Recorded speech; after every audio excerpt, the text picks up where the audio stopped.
During a tense dinner, my brother boasted, "I'm taking over Dad's firm. You were always the weak link." Everyone applauded. I kept silent, then pulled my investments overnight. The next board meeting revealed the funding gap, and his takeover dreams shattered. I, 34M, sat at the far end of the mahogany table, watching my brother bask in the applause that filled our father's dining room. The chandeliers overhead cast sharp shadows across his smug face as he raised his wine glass higher, soaking in every moment of adulation. My father beamed with pride at the head of the table, my mother clasped her hands together in delight, and various aunts, uncles, and cousins joined in the celebration. My brother had just announced he was taking over the family firm, effective immediately, and according to him, this was the natural order of things because I had always been the weak link. I took a slow sip of water and said nothing. The family business had been my father's legacy for 35 years. He built it from nothing into a mid-sized investment firm with solid returns and a respectable client base. For the past decade, I had worked quietly in the background, managing portfolios, securing clients, and ensuring our capital reserves remained healthy. My brother, on the other hand, had joined the firm 5 years ago after burning through 2 failed startups and a brief stint at a hedge fund that ended badly. He was charismatic, loud, and knew how to work a room. My father loved that about him. My brother stood up, adjusting his designer suit jacket, and launched into a speech about his vision for the firm's future. He talked about aggressive expansion, high-risk ventures, and capturing market share from our competitors. He painted himself as the bold leader who would take the firm to new heights while implying I was too cautious, too boring, too afraid to make the big moves that mattered. The family ate it up. My cousin asked him about his plans for international markets. My uncle wanted to know about projected growth. My mother simply looked at him like he had already conquered the world. Nobody asked me anything. I finished my meal in silence and excused myself early, citing work I needed to catch up on. My father barely acknowledged my departure. My brother smirked and made a comment about how I was probably going home to crunch numbers and play it safe as usual. More laughter followed me out the door. The drive home gave me time to think. My brother did not know several crucial facts about the firm's financial structure. First, I owned a significant minority stake that I had purchased over the years using my own earnings and bonuses. Second, I had personally guaranteed 3 major credit lines that kept our operating capital fluid. Third, I had cultivated relationships with 4 of our top-tier clients who collectively represented nearly 40% of our managed assets. These clients trusted me, not the firm itself, and certainly not my brother. My father had structured the succession in a way that gave my brother controlling interest and the title of CEO, but he had not bothered to ensure the financial foundation was secure without my involvement. He assumed I would stay, that family loyalty and obligation would keep me tethered to the firm regardless of how I was treated. He assumed wrong. I spent that night reviewing documents, checking contracts, and consulting with my attorney. By morning, I had a clear plan. I would remove every piece of leverage I had placed into the firm, cleanly and legally, and let my brother discover exactly how much of the company's stability had been resting on my shoulders. The first step was pulling my investments. I had placed substantial personal capital into the firm's expansion fund 3 years ago when we needed to acquire a smaller competitor. That money had been converted into preferred shares with a buyback clause that could be triggered with 90 days' notice. I initiated the buyback immediately. The firm would have to liquidate assets or secure outside financing to cover the withdrawal, neither of which would be simple given our current market position. Next, I contacted the 3 banks where I had personally guaranteed credit lines. I informed them I would be removing my guarantees within the legally permitted timeframe. This would not immediately collapse the lines of credit, but it would trigger mandatory reviews of the firm's creditworthiness. Without my personal backing, the firm would need to provide additional collateral or accept significantly higher interest rates. Given my brother's stated intention to pursue aggressive expansion, the banks would likely reduce our available credit rather than increase our risk exposure. The most delicate part involved my clients. I could not and would not directly solicit them to leave the firm. That would have been unethical and possibly illegal depending on the non-compete clauses in my contract. However, I could inform them that I would be departing the firm and transitioning to independent wealth management. I could let them know I would no longer be available to handle their accounts personally. What they chose to do with that information would be entirely their decision. I scheduled individual calls with each of my top clients over the next week. The conversations were professional and straightforward. I explained that I was leaving the firm due to strategic differences with new management and that I wanted to give them advance notice since I had been their primary advisor for years. I assured them the firm had other capable managers who could take over their portfolios. I did not criticize my brother or speak negatively about the firm's future direction. I simply presented facts and let them draw their own conclusions. 3 of the 4 clients asked me directly where I was going and whether they could follow me. I told them I was establishing my own practice and would be registered and operational within 60 days. I provided them with the information they would need to initiate account transfers when the time came. The 4th client, an elderly woman who had been with my father since the beginning, said she would need time to think about it, but appreciated my honesty. By the end of the 2nd week, the mechanisms were in motion. My buyback notice had been filed. My credit guarantee withdrawals had been submitted. My clients had been informed. I had resigned from my position effective in 30 days, which gave me time to transition my remaining responsibilities and collect documentation I might need later. My brother called me exactly once during this period. He was irritated that I had resigned without discussing it with him first. He said I was being childish and throwing a tantrum because I did not get the recognition I wanted. He reminded me that family came first and that I owed it to my father to stay and support the transition. I listened patiently and then asked him if he had reviewed the firm's capital structure recently. He brushed off the question and said finance was my obsession, not his. He was focused on vision and leadership. I wished him luck and ended the call. The board meeting happened 4 weeks after the dinner. My brother had scheduled it to formally present his strategic plan and secure approval for his expansion initiatives. He needed board authorization to access the firm's reserve funds and to negotiate new financing arrangements. He had prepared an elaborate presentation complete with market analysis, growth projections, and acquisition targets. He was confident, energized, and ready to demonstrate his leadership. I was no longer employed by the firm at that point, but I attended the meeting as a shareholder. I sat quietly in the back while my brother took center stage. He started strong, outlining his vision with the same charisma he had displayed at the dinner. The board members nodded along, impressed by his ambition and polish. Then the CFO raised a hand. She was a sharp woman in her 50s who had been with the firm for 15 years.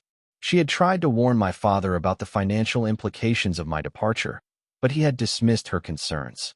Now she could not stay silent any longer. She informed the board that the firm was facing a significant capital shortfall. My buyback had removed $8 million from the expansion fund. The withdrawal of my credit guarantees had triggered bank reviews that resulted in 2 of our 3 lines of credit being reduced by a combined $6 million in available capital.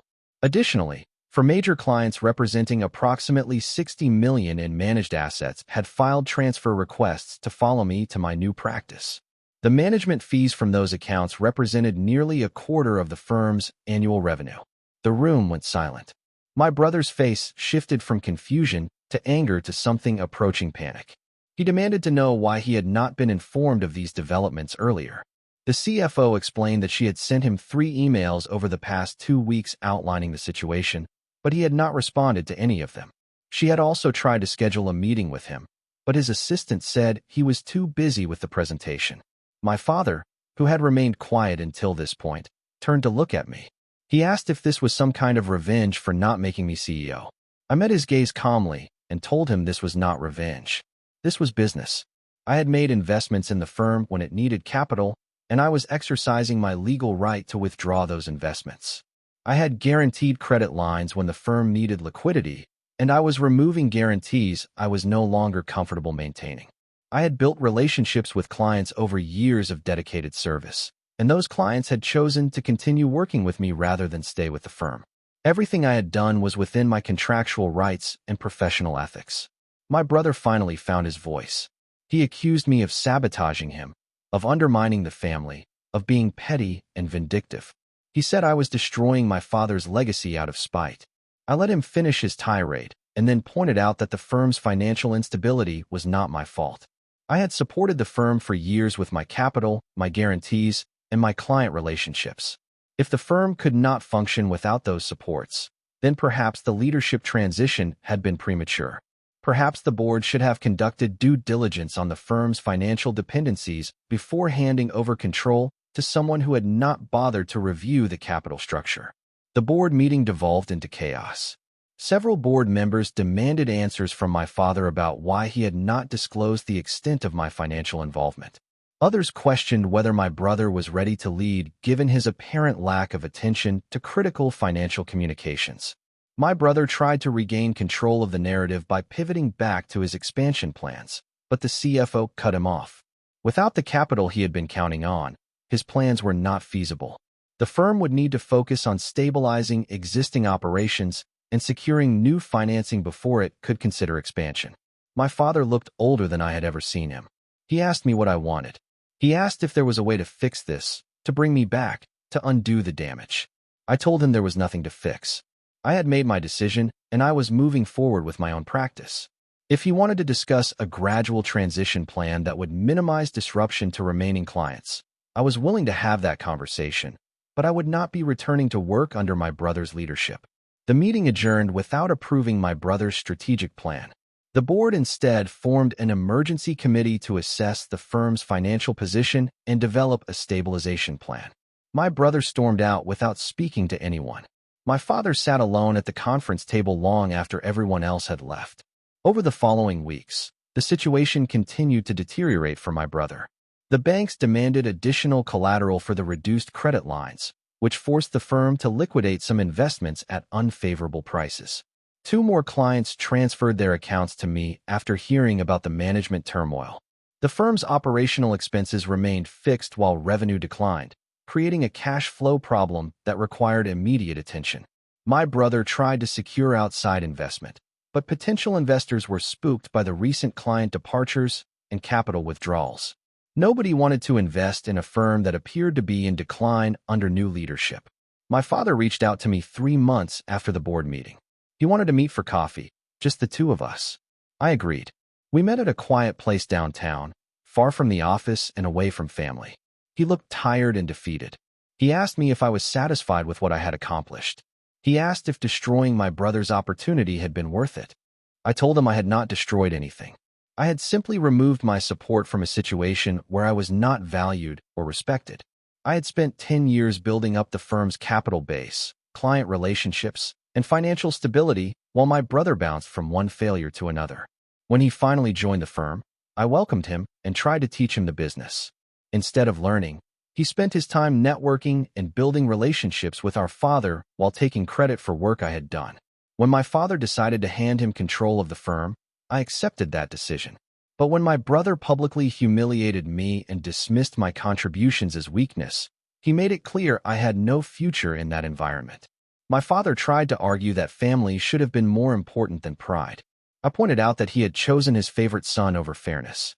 He had prioritized charisma over competence. He had built the succession plan around what he wanted to see rather than what the firm actually needed.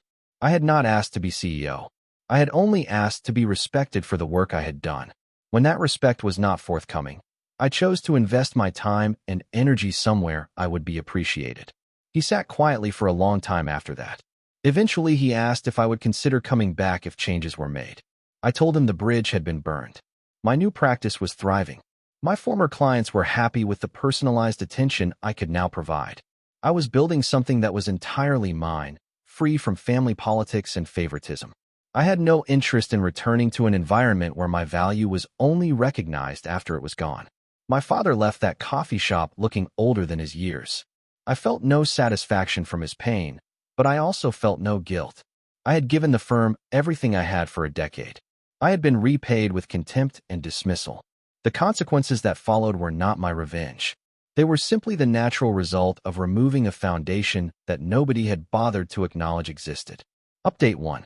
It has been 6 months since I pulled my investments and left the family firm. My independent wealth management practice is exceeding my projections. All 4 of my major clients made the transition with me, along with 3 smaller accounts I had not expected to follow. Word of mouth has brought in additional clients who appreciate working with someone focused on steady, reliable growth rather than flashy gambles. My brother is no longer CEO. The board forced him to step down after the first quarterly report showed significant losses under his leadership. My father resumed operational control temporarily while they search for an outside candidate to take over. The humiliation of having to fire his own son and admit his succession plan failed has taken a visible toll on him. Family gatherings are strained and awkward now. My mother blames me for the situation. My brother refuses to be in the same room with me. I received an interesting phone call last week from the CFO. She is leaving the firm and wanted to let me know before it became public. She said working there has become impossible with my father micromanaging everything and my brother still hanging around trying to influence decisions despite no longer having authority. She asked if I needed an experienced financial officer for my growing practice. I told her I would think about it. The part that surprises me most is how little I miss the family firm. I thought I would feel some nostalgia for the place where I spent my entire career, but instead I feel relief. Every morning I wake up knowing my success depends solely on my own efforts. No family politics. No favoritism. No wondering if I will ever be valued for my contributions. Just me, my clients, and the work I love doing.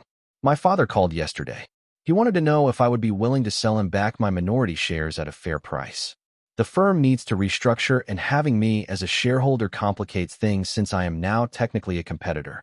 I told him I would have my attorney review an offer if he wanted to send one. He asked if we could ever repair our relationship. I told him honestly that I did not know. Trust, once broken, takes years to rebuild.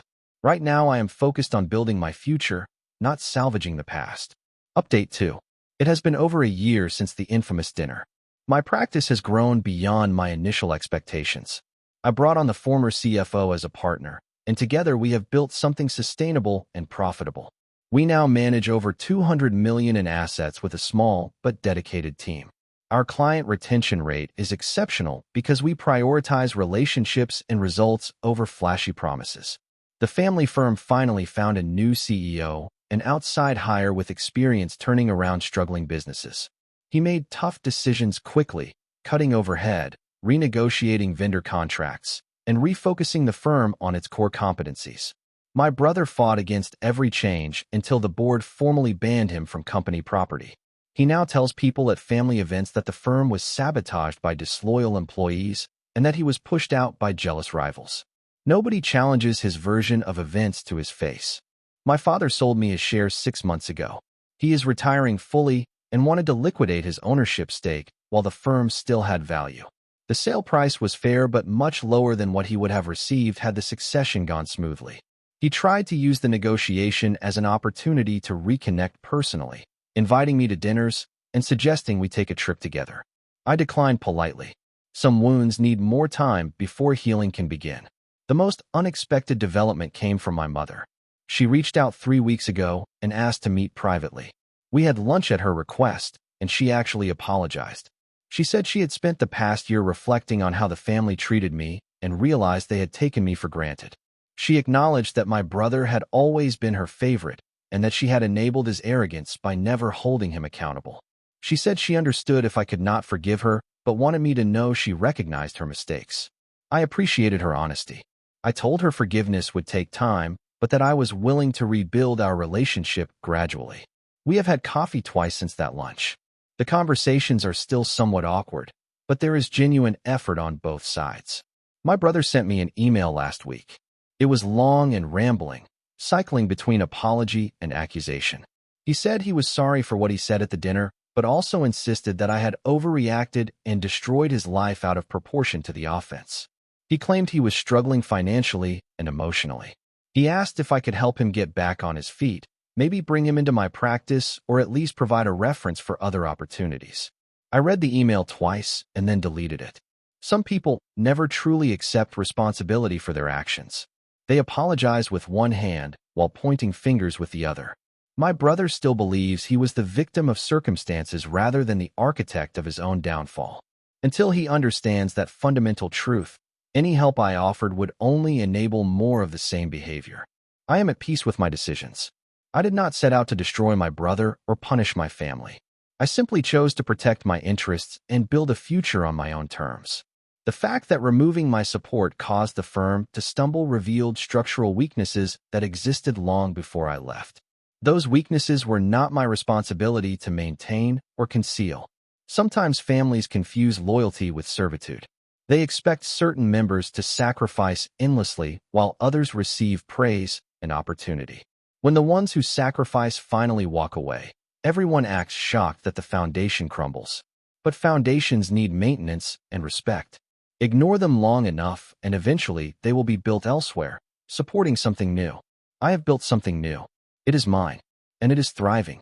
If you'd like to see more stories like this, a gentle tap on the subscribe button would mean the world to us.